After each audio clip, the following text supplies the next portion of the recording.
Okay, cool. All right. We're going, so just pick up. Oh, we're recording right now? Yeah. Everything looks so different now. It's black. That's racist.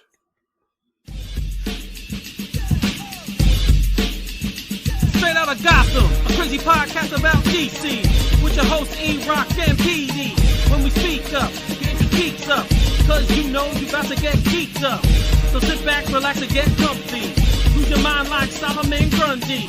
And listen to a show that won't be forgotten. Coming straight out of Gotham.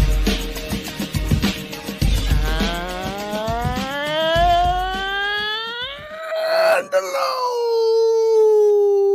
everybody out in the DC universe. Welcome to episode 89 of Straight Outta Gotham. We are a fandom pop culture podcast and a proud member of the Batman Podcast Network, hosted by BatmanOnFilm.com. Check out all the other great shows in the network by heading on over to BOF, clicking the drop down, and selecting the show of your choice.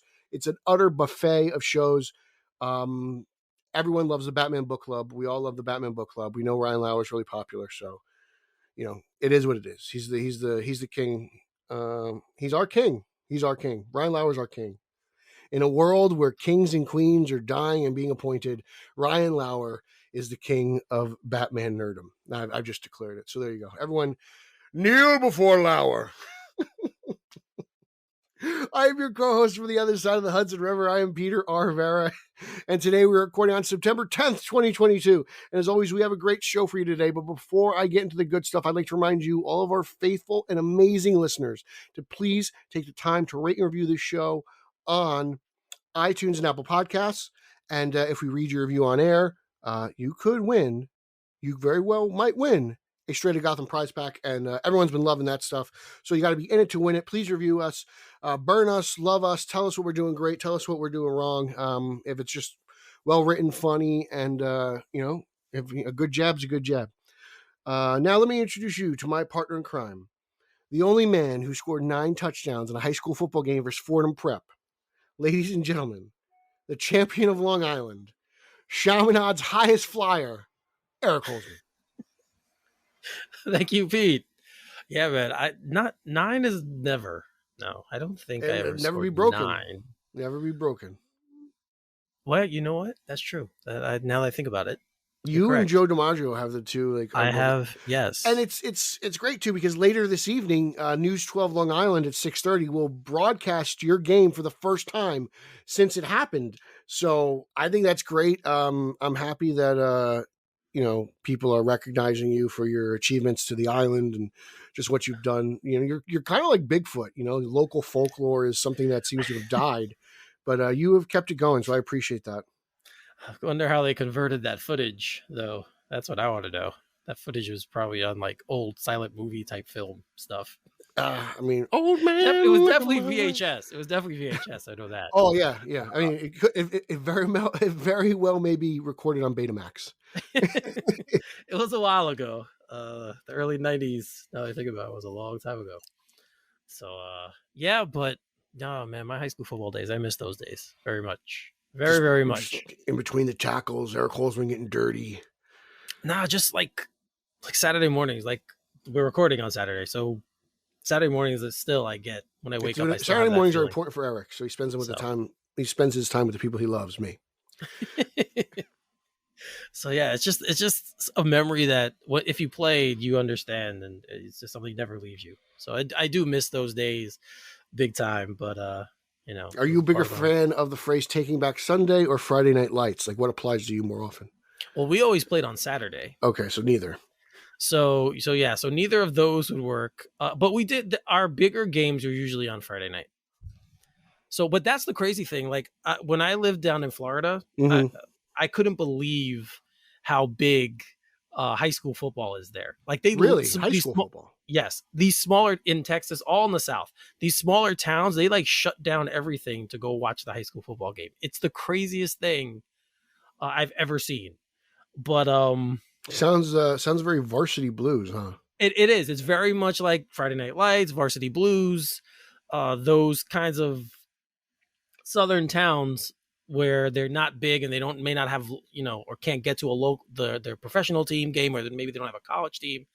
But football in the South is just God to them is just godlike, and it was so obvious. And I was Florida, always curious about that. Why football was so popular in the South? I don't know. It really is. It's probably college football probably is like the most popular thing overall. Yeah, college football definitely in the South is king.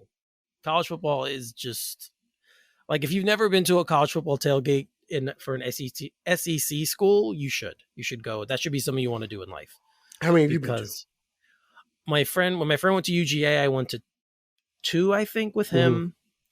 That was and then I went to, God, I'm trying to remember. Oh, Florida. I went to a couple of the University of Florida tailgates as well when I lived in Tampa. So I've been to a couple of Rutgers tailgates. I mean, I'm not comparing them, just saying like that's what I've been. I'm not going to Florida for a tailgate. I'd love to, now that you mention it. I'd like to tailgate actually with Bills fans. Well, I feel like that yeah. Tailgating. I've done tailgating with. Oh man, have you ever done tailgaters at Giants or Jets games? Those guys do a really good thing. I like the way they organize stuff. That's fun. Yeah, I've actually thought about just going to tailgate, taking NJ Transit right into Giant Stadium, right to the tailgate, getting wasted, coming back home. $25, all you can drink, burgers and beer, just getting wasted.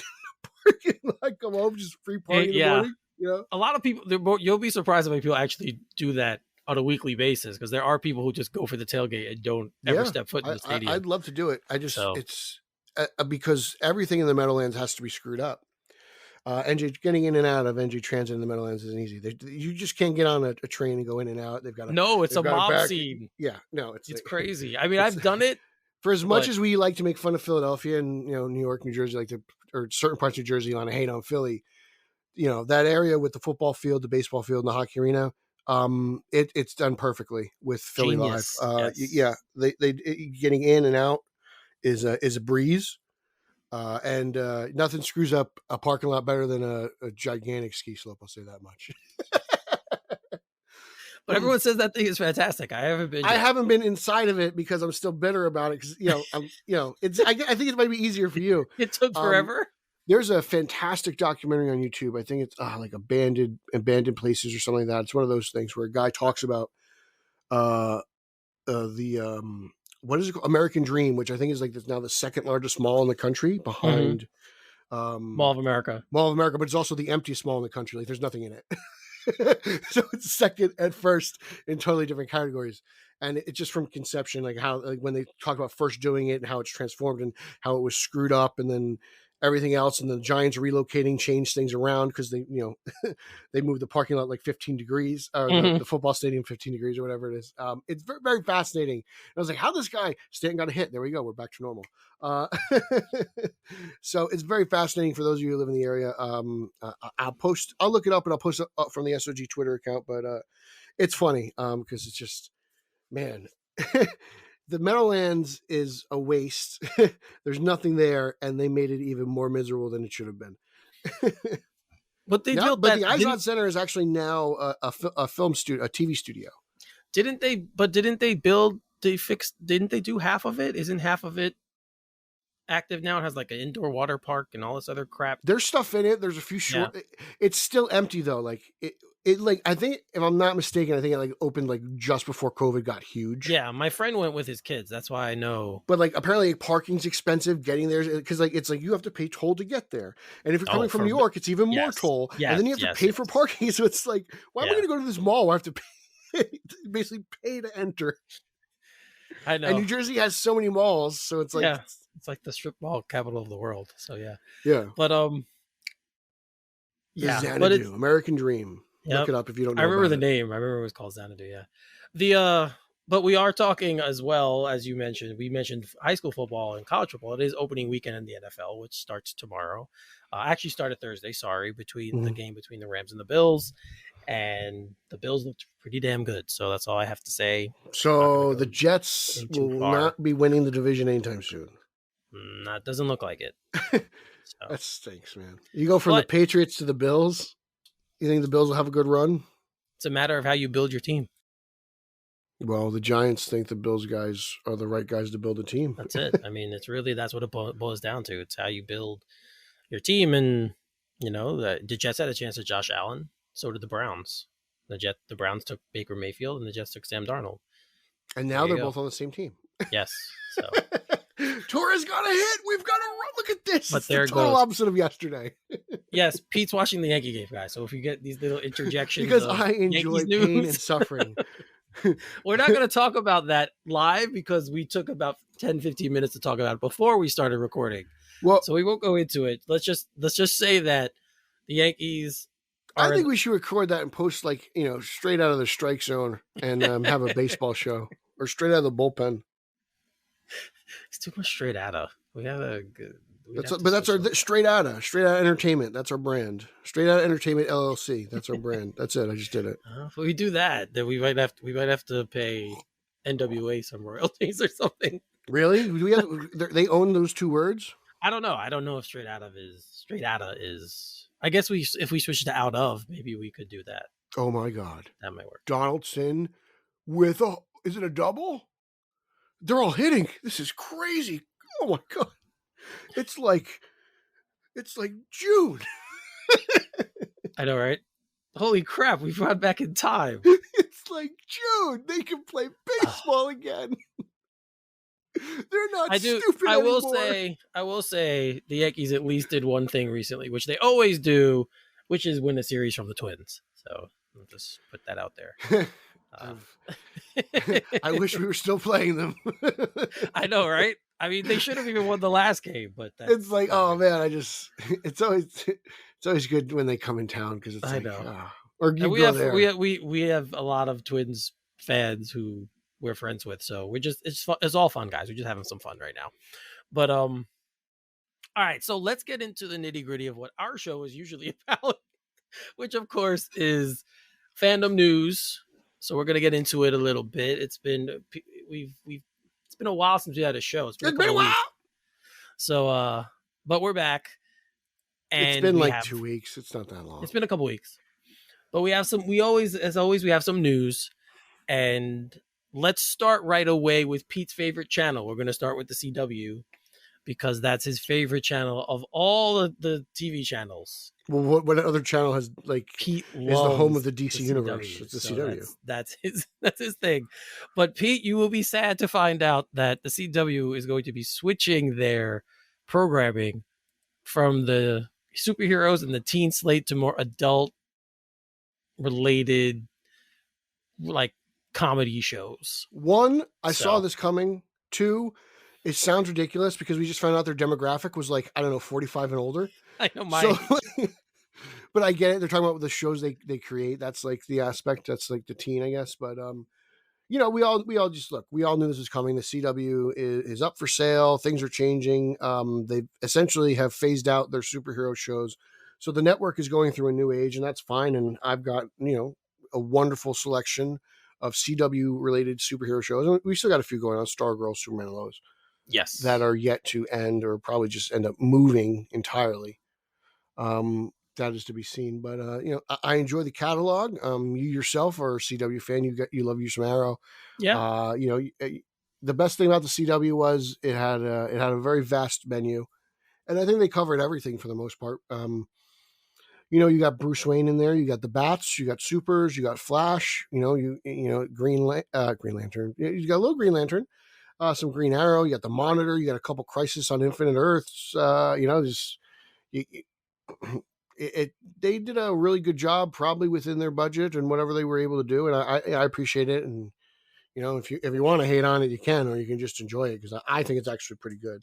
Some things are better than others, but overall, I'd give it a really good run here. Yeah, it's kind of a weird dynamic because Warner Brothers and CBS will still own about 12.5% stake in the company, so they will have a connection. But I don't know how they're going to continue, if they're going to continue any of the properties, obviously with the DC characters. Now, specifically, I mean, we originally thought they're going to move to HBO Max. I think eventually they will, and they'll keep those shows going. Well, whenever HBO Max becomes, HBO Max isn't going to be here in probably 2 years. So it's going to be here. It's just going to be a merged thing with Discovery Plus. They're going to bring them together. So I wonder if they just keep the name HBO Max. I don't know. I feel like both of those names are pretty well known. I think HBO might get a little bit of a bump though. I think you'd want to keep the name HBO somehow in it because that's the biggest brand of all of HBOD? those. I don't know. So it's the biggest. But yeah, I don't know. So yeah, they're moving on. Nexstar bought them, so obviously they're moving on, and they're moving on to produce more. Dexstar? You mean Atrocious cat? Nexstar. Oh. So they're moving on with their program, and they, like Pete says, it makes sense. They're trying to hit their target demographic, even though it's crazy that was the demographic most watching these shows. Like that demographic was still watching the CW shows and the teen dramas. Yeah. So what does that say? Fanboys, right? So what does that say about the direction? But whatever. And you're right. If this is the end of the DC Arrowverse as we know it, to me it did a lot to expand the brand, especially for characters that weren't getting the love on the big screen. So there were a lot of people who would tell me they would watch Flash, where I was very surprised they watched any sort of superhero show. Yeah. You know, I remember one time my friend Maritza was telling me about it. I was like, she was really into it. Like she was, don't get me wrong, she's not reading comics, but she was watching this show. And this was like at one point her favorite show. And she was telling me storylines. I was like, wow, you really got into this. Like, this is great. Normal people love the Flash. I love it. Yeah. Like we said famously with Gotham, even though both of us didn't really care for the show, it has a legion of fans. Exactly.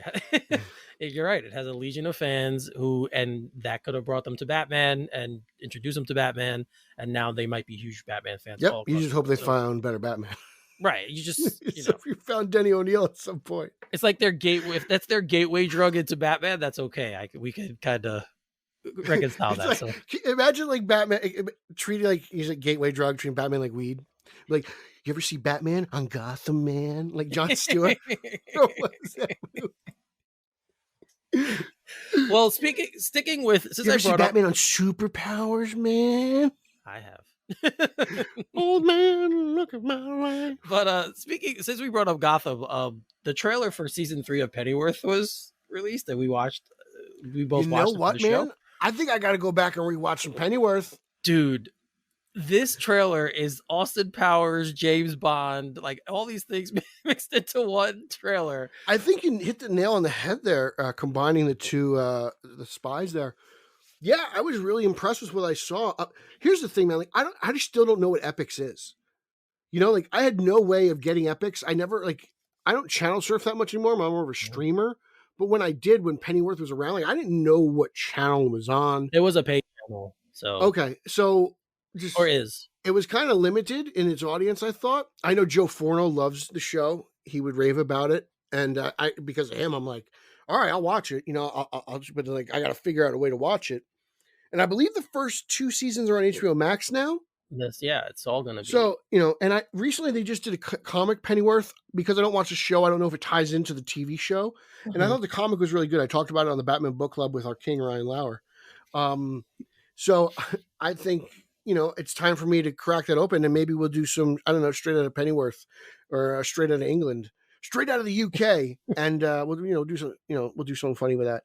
And maybe we'll do some retro reviews of Pennyworth. I don't know. I watched season 1 and I liked it. You did? I didn't watch season 2. People, I mean, it's funny because like I remember it being announced from the people who came up with Gotham, and I'm like, oh god, yeah, this is supposed to be a prequel of Sean Pertwee's Alfred, which is one of the highlights of the show. Right, he was one of the better parts of the show. Yeah, right, so I mean, that's what I started watching because I'm like, oh, I know the character a little bit, obviously what he became, and we saw some of the with Bruce in Gotham, we saw some of his training come out. Did we talk much about Alfred's past in Gotham?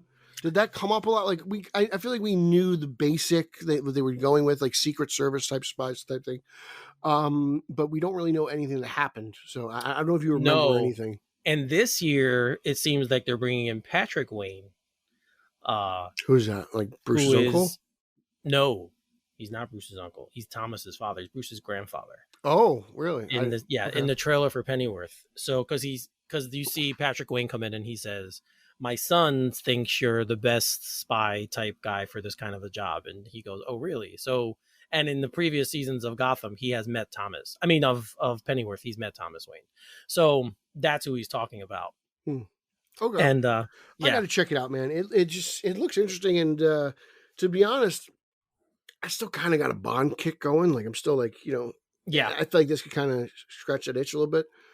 Yep. So, Yeah, it has the seriousness of the James Bond theme and also some of the jokiness of the Austin Powers. So that's why I said bringing them kind of together in this show. But the trailer was excellent, so I'm interested again. So I'm going to give that a watch going forward. All right, sticking with DC TV news.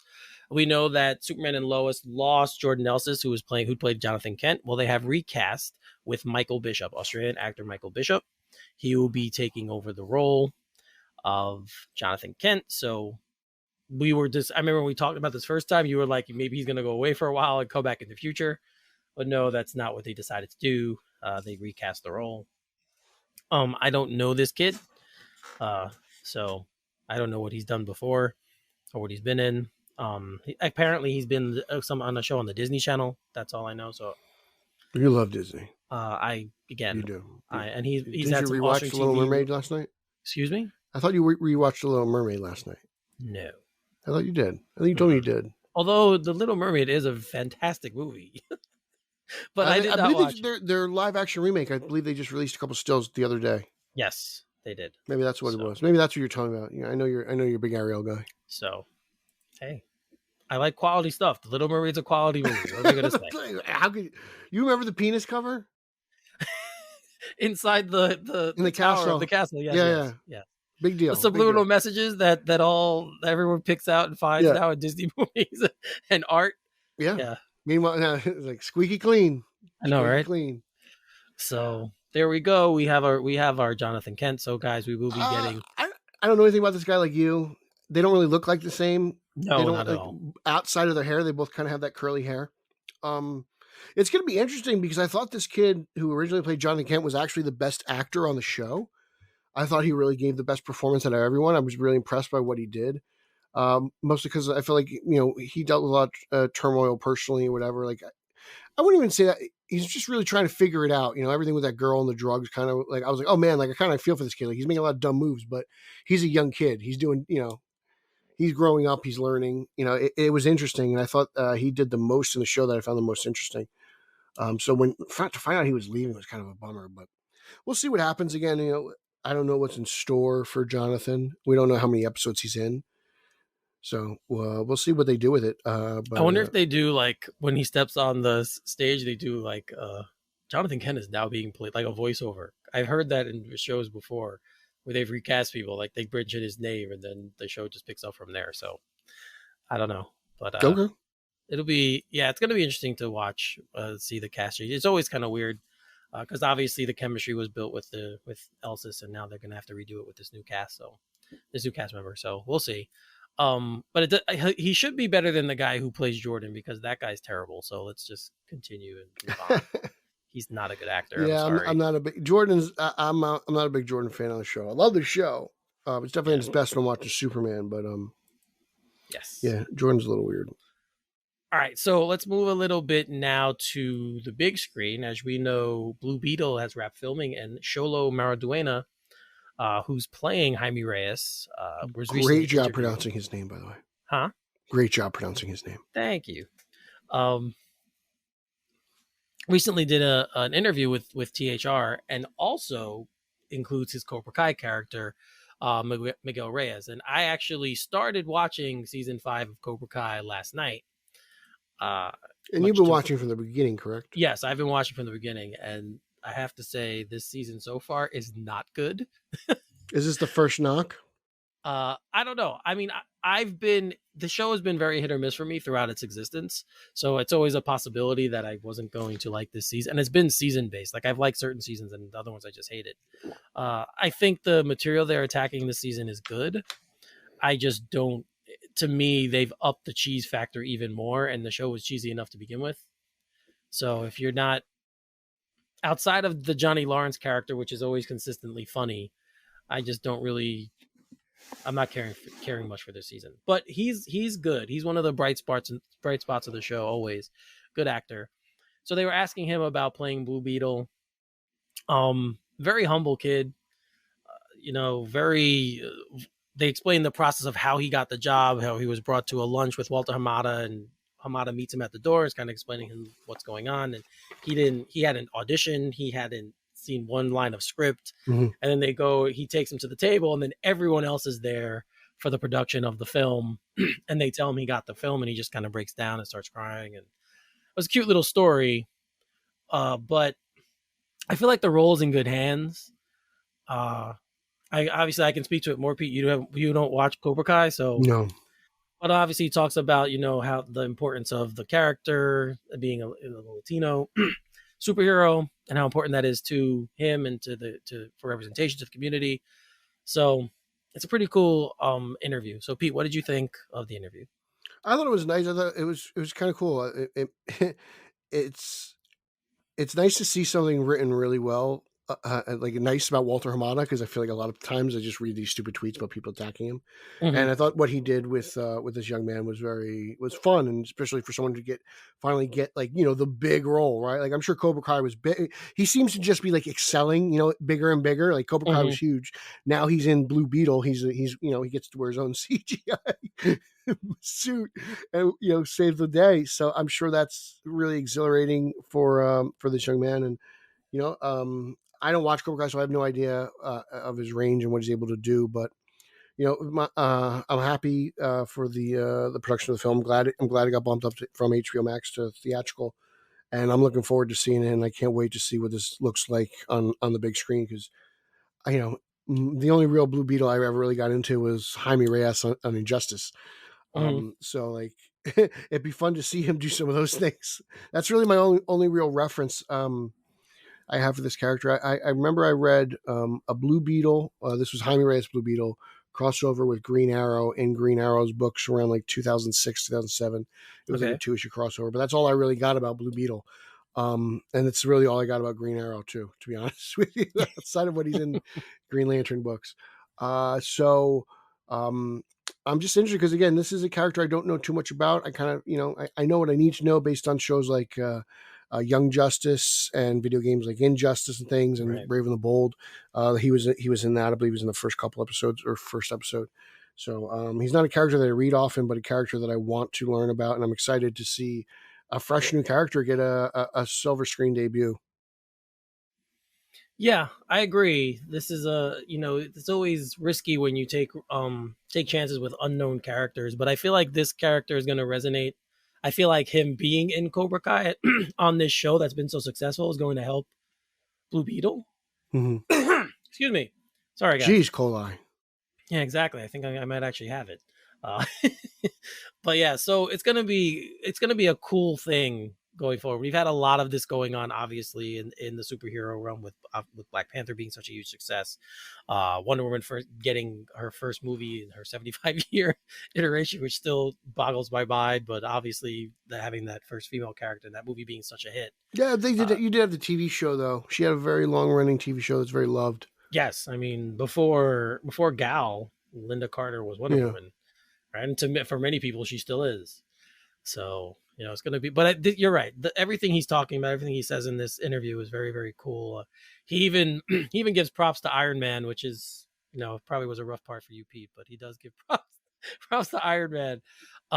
It his answer about what's going to make Blue Beetle unique and how Iron Man made it cool to be a comic nerd. Those movies, movie made it cool. So yeah. Well, so I will say this: without Iron Man, we probably wouldn't be where we are today. 2008 is a very big year.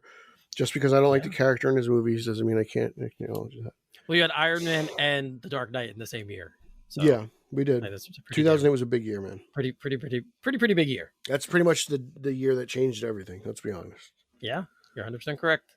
Definitely did. Nolan. So a movie that I think is going to change things again. Oppenheimer. Nolan. Nolan. No. Not Oppenheimer. Nolanites unite. Nolanites unite. No Nolan. Not now. We're not going to Nolan right now. No, not. We're going to go to Todd Phillips instead, and we're going to talk about the Joker sequel. Ooh. So as we know, the Joker sequel is a musical. That's what we know so far. We know that Lady Gaga has been cast to play Harley Quinn. We know that. Which is incredible. Watch out, Margot Robbie. That's going to be amazing. I'm sure she's going to lend her musical talents to the film outside of just singing. She might write some songs. I have to imagine that's going to be the case. I'm very interested to see how people react to a new Harley Quinn, not necessarily replacing a Harley Quinn, but in addition to. Like, I'm interested to see how that works. How the fans jibe with it. Yeah, that's going to be an interesting thing to watch, especially someone like her playing the role. It's going to be interesting to watch. So we'll see how that goes. Yeah. We also know recently that both Brendan Gleeson and Catherine Keener have been added to the cast. We do not know what roles they're playing. We know Zazie Beetz also will be returning. So she'll be coming back to play Sophie, I believe the neighbor's name was in the movie. So the movie seems to be rounding into form. Dude, this cast is really good. The casting is fantastic. This is really good. Like those and two it's coming in about 2 years. 2 years from now, we'll be getting it. I'm really excited. I'm wondering is everybody else singing, or is it just the two of them? Like when are they together? Are they sing? Like I can't. So many questions, and the fact that it's a musical, because I'm like, oh, this opens up just a lot. So many questions. So many questions. You know, a little Riddler there. It's just like, you know, I'm excited. Like this is how, like, you know, I thought, from what I remember, Eric, we were always like, leave Joker alone, let it be a standalone, let it be its own thing. But like, to come up with an idea the way Phillips and company has really means they care. You know, it's not like a Batman Forever to Batman and Robin where like Goldsman's just like cut and paste, Two-Face to Freeze, you know, bank job to museum, dinosaurs for vaults. You know, it's not that. It's not like a rush job. Right. Like he thought about this. He has an idea. He genuinely has a plan. The Phillips verse has its own plan. It's all in his head, and he knows what it is. And I'm excited for it. You know, he has an idea. And I think it's very interesting.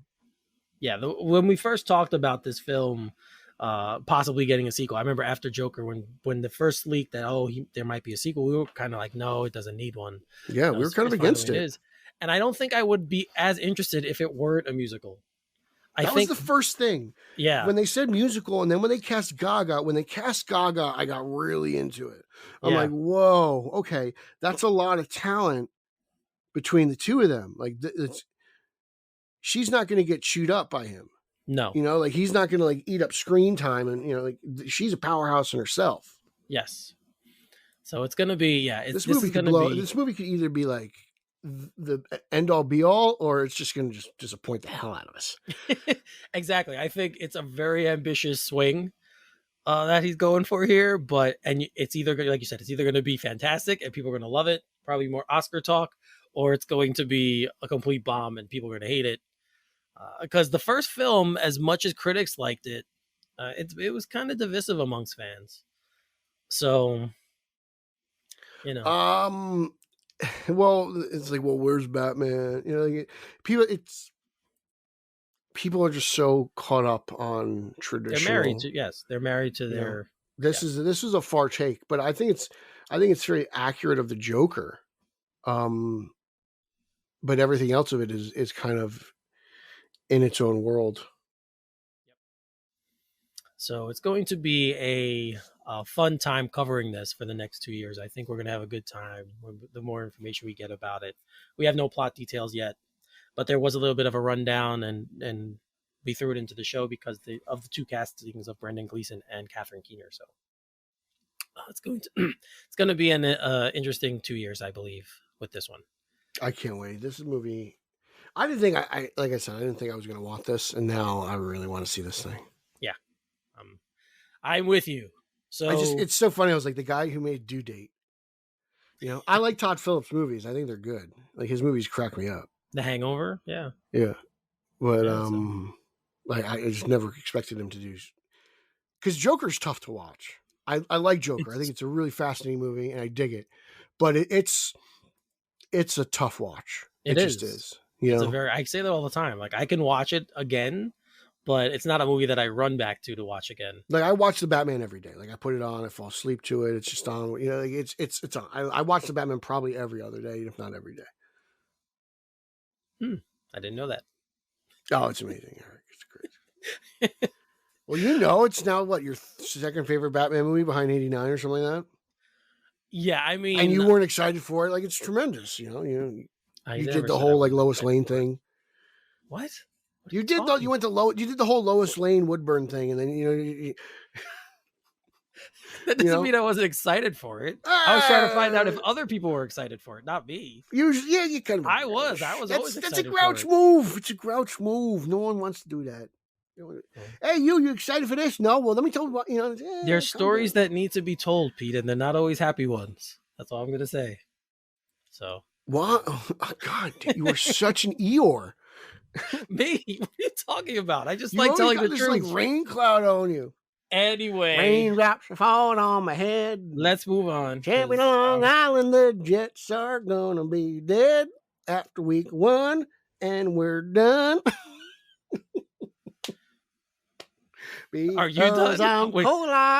I'm waiting for you to be done. That's what I'm waiting for. Are you done?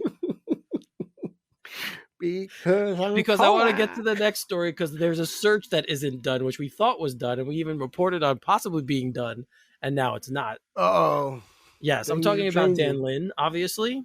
Dan Lin was in talks to become the DC chief, and he is no longer in talks for the top job because apparently it had something to do with his commitments to his production company Rideback and how to integrate Warner Brothers Discovery into it. So there was one scenario where their Warner Brothers Discovery might have taken an equity stake into this production company, but that didn't happen. So as of now, Dan Lin will not be taking over, and it doesn't appear that he will be at all. So like I've said, and you said, we both think that they should just give Hamada the job and stick with him. I think he deserves it. I think he earned it. But Dan Lin will not be taking the job. So next, like, okay, yeah, is it a bummer? Kinda, because this guy seemed to have a real passion for it. He's been connected to other projects in the past, Justice League Mortal, Lego Batman movie, so on and so forth. But we don't know what would have happened down the line. Maybe he had some horrible ideas. Who knows? But it's the search is ongoing. There will be a new head of DC Films at some point, and who knows? Maybe Walter does get his way back into good graces. I don't know. It seems to be no one wants this job, and maybe he doesn't want it either after everything he's gone through. So, here we go. On to the next one. Who's the next candidate? It's kind of it's kind of weird that no one wants it, though. To me, it's kind of, to me, I look at these things like sports coaching jobs. Like in the NFL, there's 32 teams, 32 You always jobs, take the head coaching job, right? You want the job. And to me, this is just kind of weird because they're not asking you to head like some crappy, IP, right? Like these you're talking about DC, which in has the eyes of the general audience, Batman. is this a crappy IP? So, huh? In the eyes of the general audience, this is the crappy IP. Marvel's the good IP, and this is the crappy one. The crappier one.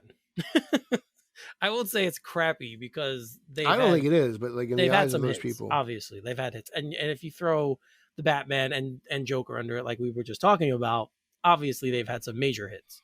Mm-hmm. Wonder Woman. So yeah, I mean they've had hits in the studio, so it's not as bad. It's not Marvel, of course.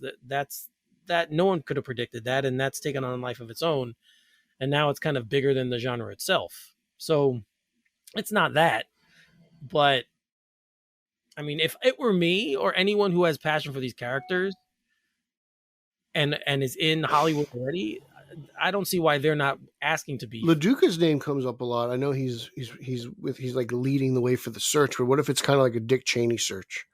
Yeah, well, where like Dick, Bush was like, he goes to Cheney, find me a vice president, and then Cheney comes back, well, your best candidate's me. After a thorough investigation, I have concluded that I am your best candidate to be your running mate. And maybe it's something like that. Maybe DeLuca's going through these interviews and he's just, hey, look, I honestly think I'm the best guy for the job. Yeah, I that's possible. It's possible that he winds up taking it. I just can't believe. I mean, I don't know. In the beginning, Berlanti's name was thrown around. He's doing his thing. He's already got, he's got his hand in a lot of things right now. I don't know if he wants to add more to that. I'm just like thinking of guys who we know have been successful And I've already seen what Berlanti wants to in do. this space. So Like, I don't know if Berlanti's handcuffed by the CW at all, but like I've already seen what Berlanti like. I don't need Berlanti super teams everywhere. I've already got that one way, and I'm happy to have it. I just don't need that on the silver screen. I think he could do more. That's the thing. I think he was just working within the confines that he had. Very possibly, very possibly. So, I wonder also if DC or the WB Discovery team would actually look to Marvel in-house and Marvel and pluck someone from there to do it.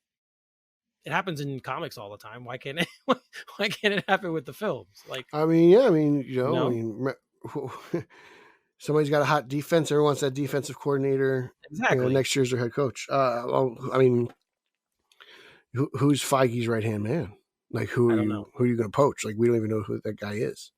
I mean, I originally, when everything had happened with the Suicide Squad, we all thought that maybe James Gunn would kind of be in for that kind of a thing. But I don't know if I want Gunn's humor all over everything. So sometimes that could be a little bit too much for me. Well, just as we were talking about Todd Phillips, Pete, these guys are more creative than just doing one thing, right? No, they are. But like, there's always like James Gunn has a certain style of storytelling. And I don't think whether you want to tone down the obnoxiousness and the rudeness, that's one thing. But I feel like I know what I'm in for a James Gunn movie.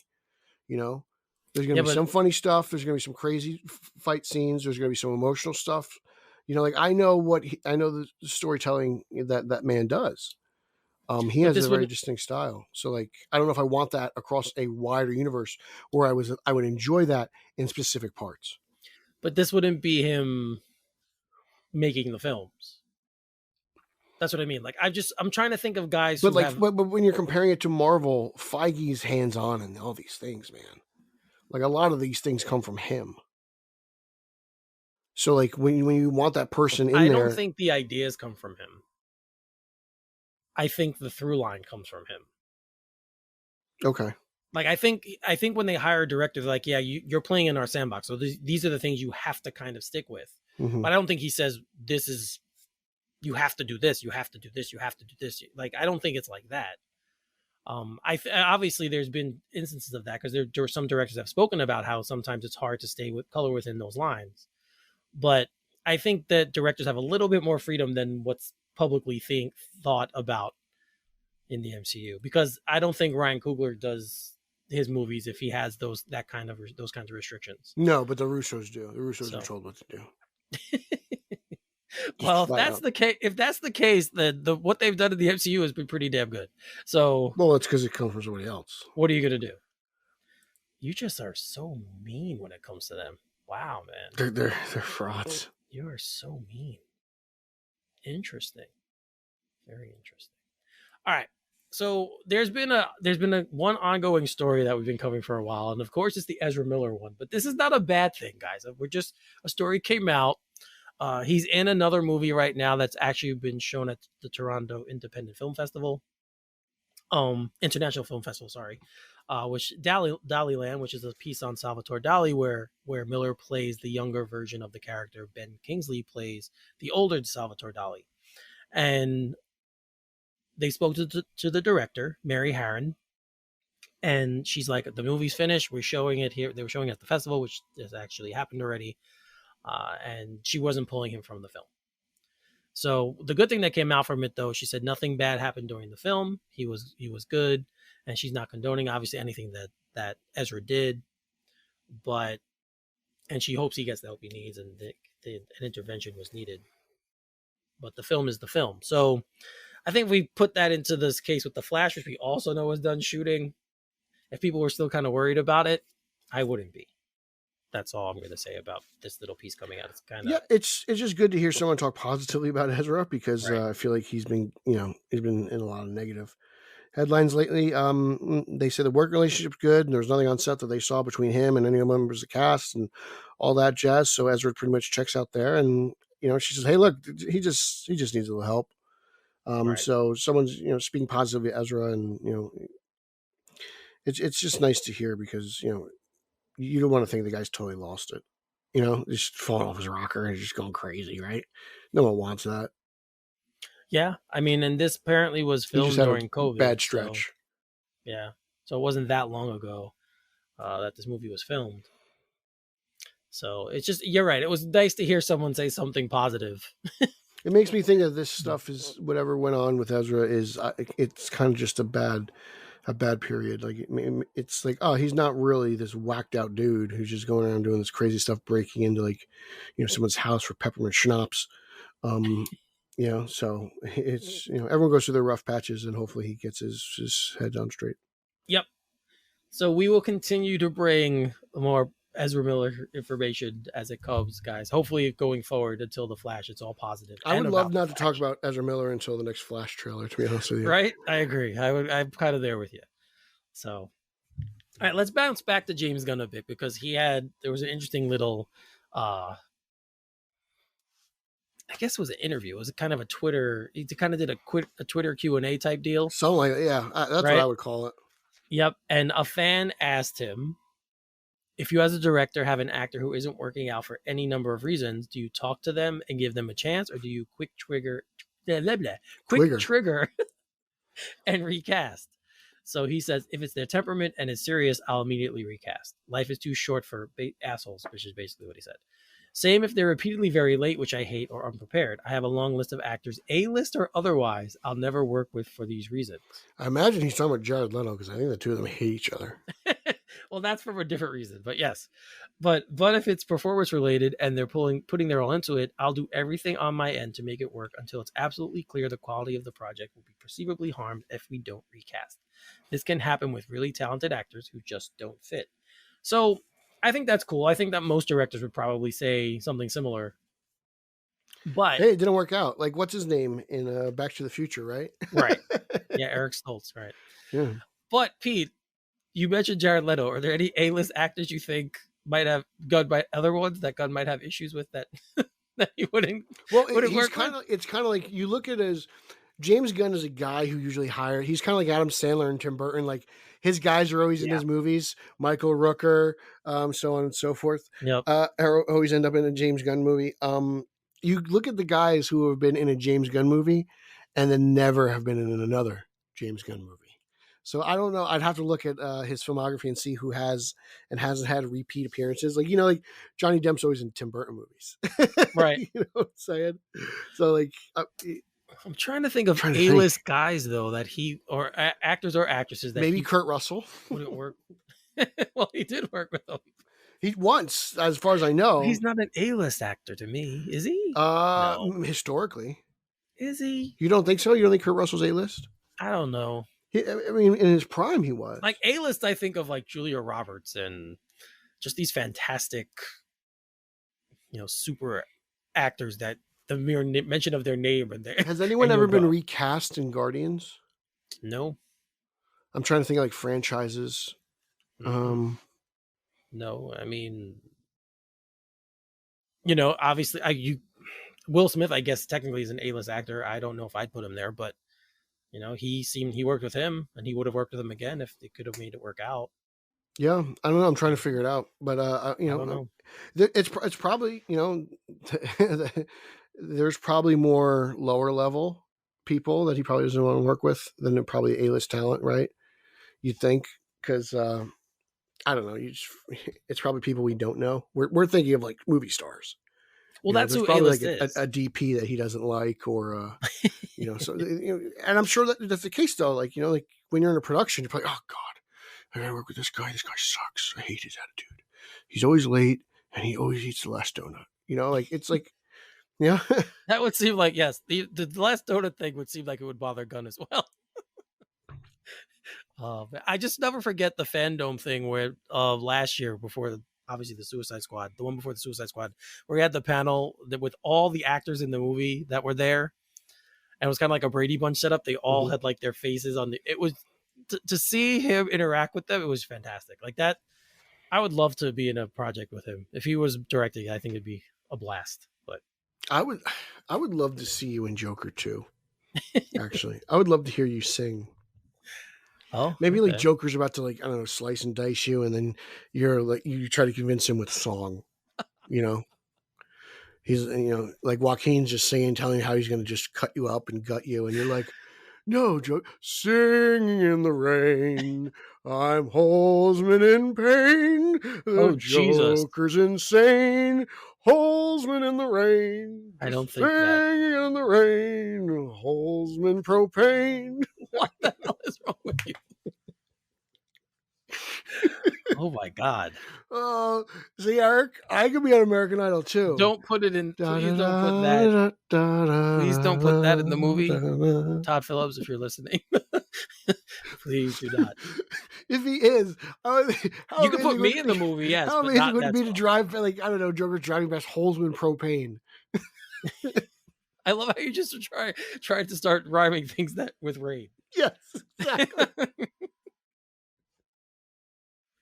Oh boy. Holzman propane. Joker's insane. Oh, Can you man. turn up Mudvayne? Okay, well, as we know, guys, even though officially it's not the end of summer, smooth sack summer is slowly coming to an end.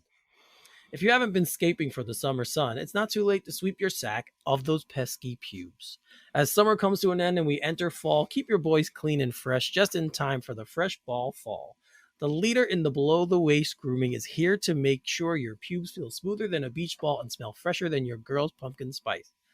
That's such a weird line. Start the new season the right way and join over 6 million men worldwide who trust Manscaped with this exclusive offer for you. 20% off and free worldwide shipping, with the code Gotham at manscaped.com. To pull behind the curtain and a little bit, I did some manscaping this morning. Do you have pumpkin spice pubes? I don't, thank God. Dude, that might be worth it, actually. Ladies love maybe pumpkin we spice. could get. Yeah, maybe we should pitch to the Manscaped people to create pumpkin that. spice ball deodorant. Yes, that's a good idea. I'm a genius. You are. I know. You are. You're not so good as a songwriter, but you're a genius when it comes to this stuff. Oh God! All right. Well, guys, don't forget about the Performance Package 4.0, which has everything you need. It has the Lawnmower 4.0 trimmer, the Weed Whacker ear and nose hair trimmer, the Crop Preserver ball deodorant, the Crop Reviver toner, and you get a pair of the Boxer Briefs, which Pete and I have told you are fantastic. Oh God, they're so comfortable. They're so comfortable, so awesome. Now they also have Shears, which is a luxury nail grooming kit. This kit includes stainless steel nail cutters, tweezers, and grooming scissors. With Performance Package, your balls will be ready to impress, but make sure you cover the rest with the Shears 2.0 as well. So they have that in it as part of this package. So guys, we've been talking about Manscaped. It's been a really great partnership. We actually just re-upped with them, so it's been fun doing these bits. And as you guys know, at least I'll stand by the products. Pete will too. They're fantastic. That scent is just unbelievable. The lip balm too, actually, which is probably, my lips have been getting a little chapped with kind of like the change of weather recently. Lip balms are coming in handy. Yeah. So, I mean, that's another thing. You get the lip balm. That's with their other package.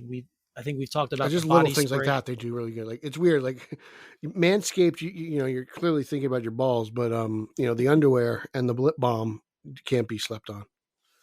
Yeah, and it's like I remember when this company first started being talked about. I think I saw them on Shark Tank when they first started. So this is way back when. Is that when they started? I think way back when it began is the first time I saw them, and I just laughed. It was so funny, but I mean, it's something that guys don't really talk about. So it's cool that they kind of put it out there. Like, man, I've been buying like a second razor. Yeah. I have my own razor for my pubes. Yes, I mean, something we don't really talk about. So the fact that they put it out there and they've kind of forced us to was awesome. They've made it mainstream. Pubes are mainstream now. Yep. Pubes are mainstream. But guys, remember, if you want to keep everything, in order down there, you'll get 20% off and free shipping with the code Gotham at manscaped.com. That's 20% off plus free shipping with the code Gotham at manscaped.com. Keep things smooth and fresh as we say sayonara to smooth ball summer and enter fresh ball fall. And don't forget that Lawnmower 4.0 has a headlight, so you get to see everything. Yep, you can do it in the dark. No excuse. I still would use more light. More light the better, but he's risky. Gonna cut off his piece of deal. Maybe you could. No, I'm not going to say this part. It's fine. Let's go. We'll move it right along. We're going to go from Manscaped to She-Hulk. How about that? Twerk away. So Pete, just really quick overall, how are you enjoying She-Hulk? I haven't watched this week's episode yet, but I will get to it. I was able to watch. Thursday's a really great day for TV. You got Stargirl, Harley, and She-Hulk, and I'm caught up on 2 of the 3. So just the nature of things go. But I think it's the most faithful adaptation from page to screen ever, to be honest with you. Okay. I'm really surprised with everything they've done. Even the CGI looks good. I would have went with a more traditional. We all know I wanted the Ferrigno She-Hulk, but I think this is cool. Even Ruffalo's been enjoyable in his appearances. So overall, I'm loving She-Hulk. It's kind of been more of a mixed bag for me. I really like the early stuff. The last 2 episodes I haven't loved so much, but I'll say Aren't this: there only 3 episodes? There's 4. Are they okay? I believe. I don't remember. Yeah, I think there's 4. So, but I'm enjoying it enough that I'm not getting. I haven't stopped watching it. Right, I haven't said like, no, I'm not going to keep going with this. Some of it's very good. I think the performances are fantastic. I think she's fantastic. Tatiana Maslany's been she's great, amazing. So, but another character who's kind of cool is her paralegal and her best friend, Nikki Ramos, who's played by Ginger Gonzalez. And she recently did an interview with the Hollywood Reporter talking about the show and how she got the job and how much of her is actually involved in the character of Nikki, and apparently a lot of it because it was pitched to her as kind of like this girl who's very fashionable, and she's kind of like, well, I have a sense of fashion that she kind of wanted to add to the part, and she worked with the costume coordinator, and they actually worked out. So they paid her for her own clothes. Which is crazy because she says, like, now I have no clothes at home. They're all at work. So, like, when she doesn't have this job, she has no wardrobe. Right. Which is one of the greatest side hustles of all time. Seriously, it's a fantastic side hustle. But it's been, like, you could kind of see that. I like when they allow the actor to bring more of themselves to the role, especially a role like this, because you read the comic. I don't. Obviously, there's a shock to everybody. Is Nikki in the comic? I think Nikki is a newly created character. Okay. All right. But I'm enjoying her in her fashion sense.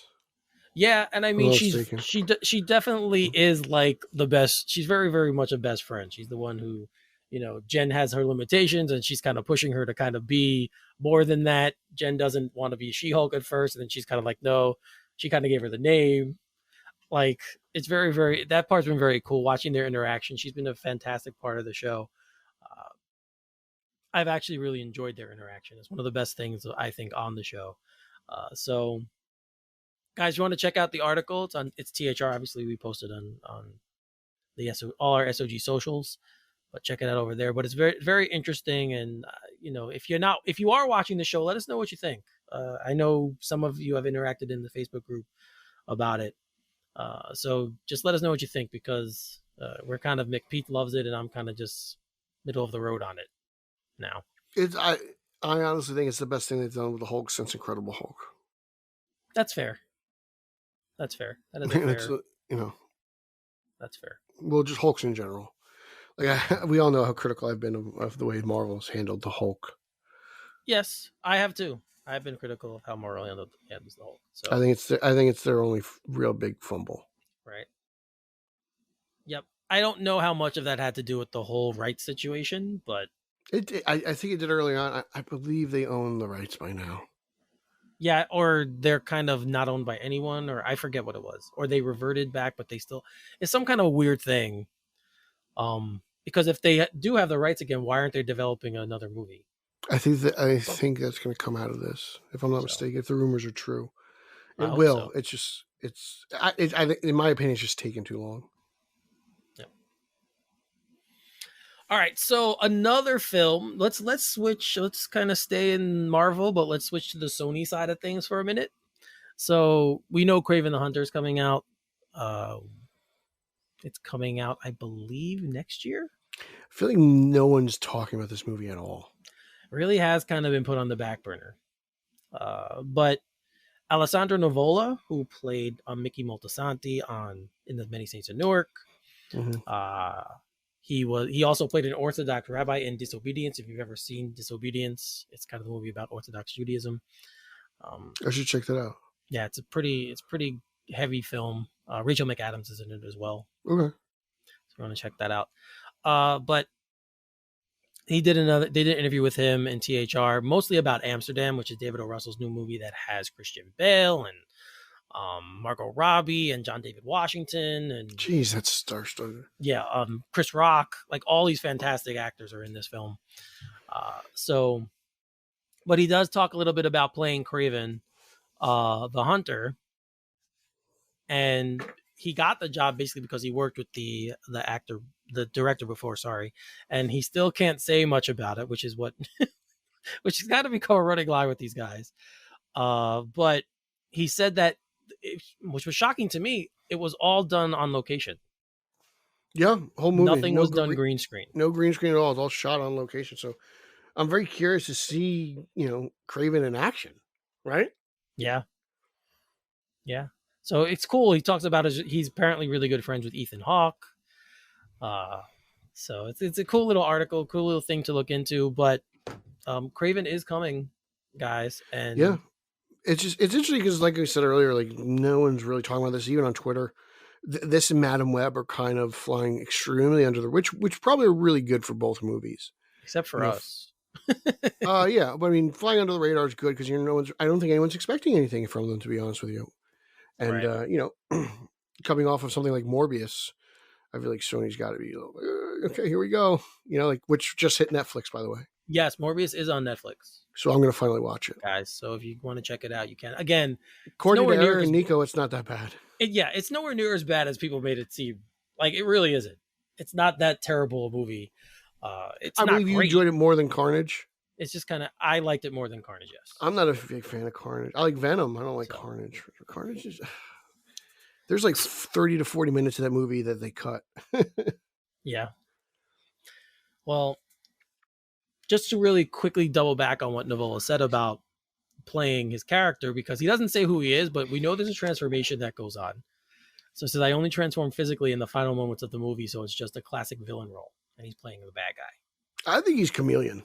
So it would make sense if you talk about transformation. Yes, Chameleon would be the I think he's the place, because I believe Chameleon and Craven are like half brothers. So, well, we're gonna see. But I love this guy's work, by the way. Everything I've ever seen him in, I thought he was great in Newark. I love Newark. I know you were kind of iffy on it. I thought Newark was fun. Many Saints in Newark. I enjoyed seeing him there. So I'll see what he's got. I'm interested. I think he can do it. I think he can pull off the Chameleon.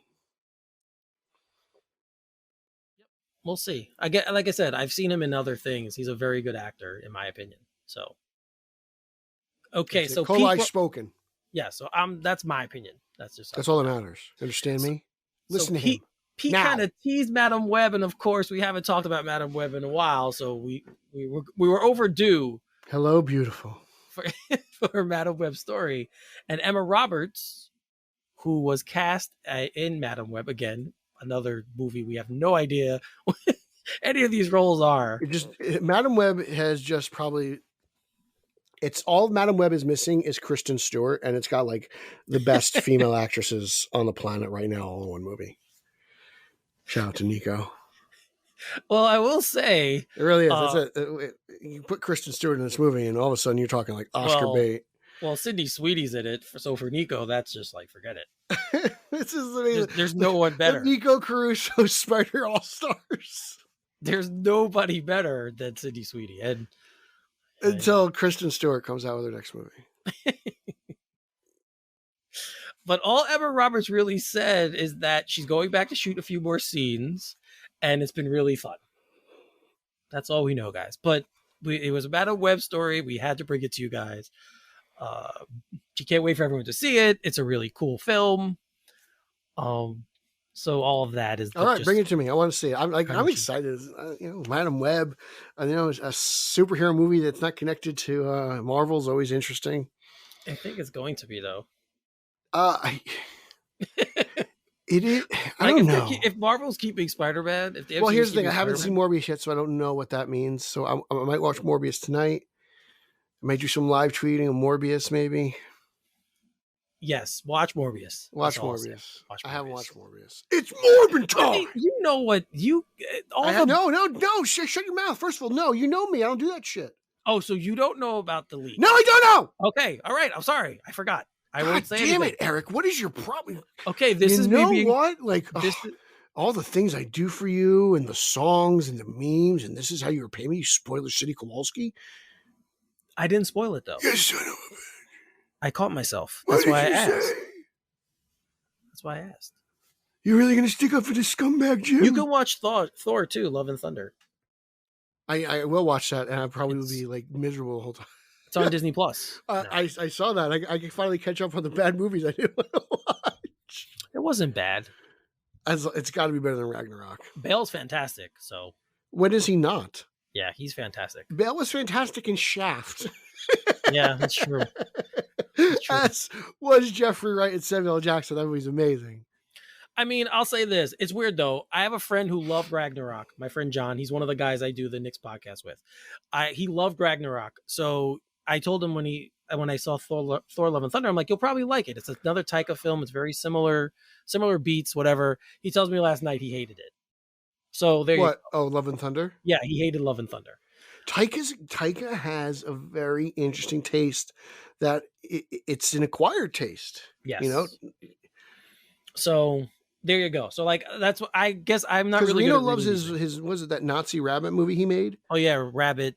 Yeah, Jojo Rabbit? Yeah, Jojo Rabbit. Something like that. Yeah. Like Reno It's loves fantastic. that movie. It's a great movie. It is great film. But like Reno's like CGI, no, boo boo, we no, I'm not gonna play with this shit. Russo brothers, fuck. No, I know. Me, Reno, Montreal, watch movies in French. Canadian smoke cigarette, drink You're bourbon. making him sound like a French caveman. I am Reno. I'm superior to you. That's- Me, Reno. Me, Reno, your pathetic movie taste. You'll watch Blade Runner 2049 once. I laugh at you. Oh, no. Me, Reno, Joker superior to all Batman villains. Jared boy. Leto. Ha ha. Oh, no. You covered like a bunch of nationalities there. Just He's gonna go. He's like he's gonna come. He's like your French Canadian accent is horrible. You sound Russian. It does. You sound I do kind not of sound Russian, Russian. French, You've been cavemanish. watching too many Hasbulla videos. Hasbulla. Oh, boy. Oh, I love that little man. He's we amazing. know. We know. Somebody's I'm jealous. not jealous. You are Why'd I be jealous? Hasbulla. Pete, you like the weirdest things in the world, man. You're like, you latch on to the Liver King and Hezbollah. Liver don't King's understand. not just a thing; it's a lifestyle. I don't understand it, but it's you, and I accept I it. listen to the Liver. The Liver King is amazing because he's like the guy's like, I eat 8 cheeseburgers. I'm like, yeah, that's great. I'm gonna start doing that. There's You're no right. buns, but it's like it's amazing. Yeah, like okay, yeah, 8 cheeseburgers. Yeah, but he's kind of a fraud. Is he? He's a little fraudulent. He didn't get Pete. He's like that's how he got that big. Here's the thing. It's not like I'm not doing like when I mentioned this before. Like I take like bits and pieces of like the Liver King's like ideas, and I think they're really good. Like one of them is go outside, and it's like, oh yeah, that's a great idea. Like for 40 minutes, and because Matt Carpenter did it too, like I started doing the whole grounded thing, and it was like I don't know if it's a placebo effect, but it felt like I was like, oh, this feels good. There's certain things like I'm not eating raw liver, but I'll take like liver. I'll do like the liver supplements, and it's kind of like it has increased like my energy and stuff. Today was I was gonna sleep late regardless. Today I didn't get home from till like 4:30. Like I had a long day at work last night, so I sent the rundown. like Yes. 5 o'clock. When I woke up, I'm like, wow, he wasn't kidding. He was really at work late. So certain things are good, and it's like it's good to change. And then like I pay more attention to this guy Carnivore MD. Paul, I I've think his heard name's of like him Paul too. Severino, Yeah, something I've like heard that. of him too. And he's like Liver King might be more of a gimmick, but like there's messages in there, that I think are good. One of them is Well. even just like the lift heavy stuff. I was like, that's interesting. I was like, I tried it, and I put a bunch of wood in the wheelbarrow and run around the backyard a couple times.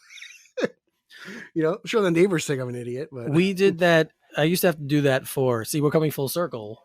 I used to do that kind of stuff to prep for football when I Yeah. played. I'm sure. I mean, I'm sure you're So- probably doing it more, rigorous than I was, but It's, there's definitely something. It's like anything else. It's like, I don't know. It's like finding you filter out, the bullshit from the truth. And, even an outlet like Deadline will publish some dumb article that Henry Cavill will be at Comic-Con and it's not true. So, you're always filtering out the truth and the bullshit. oh, there's some news there, but I'm not going to share it here.